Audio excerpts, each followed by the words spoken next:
तर त्याच्यामध्ये तुमचा फर्स्ट क्वेश्चन आहे, each equation is followed by the value of the variable, decide whether these values are the solution of that equation. आता इथे तुम्हाला एक इक्वेशन दिलंय, त्या इक्वेशनचे तुम्हाला काय त्याचं सॉल्युशन आहे किंवा नाही ते काढायचं. तर ते x चा तुम्हाला व्हॅल्यू दिलेला आहे. आता x ची व्हॅल्यू तुम्हाला फर्स्ट दिली -1 आहे, त्यानंतर 7 आहे, -7 आहे. त्या व्हॅल्यू त्यांचं सॉल्युशन करता का नाही ते तुम्हाला त्या ठिकाणी काढायचं आहे.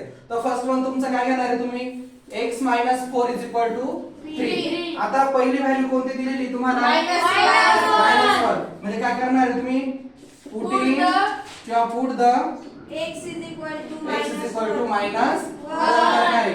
म्हणजे x च्या जागेवर काय काय टाकायचंय तुम्हाला, -1 टाकायचं. म्हणजे काय येणार आहे, -1 - 4 = 3 येणार आहे. आता हे बघा इथं साइनचं तुम्हाला माहिती, मायनस मायनस काय होतं, पण चिन्ह कोणत्या संख्येचं लागतं, मोठ्या संख्येचं. म्हणजे मायनस मायनस प्लस झाले, 1 + 4 किती होतात, -5. किती झाले, -5 = 3. आले का दोन साइड सारखे, काय इक्वल नाही. म्हणून आपण काय लिहिणार आहे, -1 is not a solution of the equation.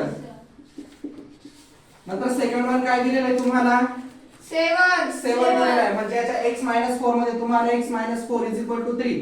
त्याच्यामध्ये तुम्हाला काय ऍड करायचं आहे, 7 मध्ये काय करणार आहे, पुट द x = 7. म्हणजे x च्या जागेवर काय टाकायचंय तुम्हाला, 7. आता काय करणार तुम्ही, 7 - 4 = 3. 7 - 4 किती होतात, 3. म्हणजे 3 = 3. सांगा बरं 7 सॉल्युशन आहे का या इक्वेशनचं, काय लिहिणार आहे आपण, 7 is the solution in equation. Third one काय दिलेली तुम्हाला, x - 4 = 3.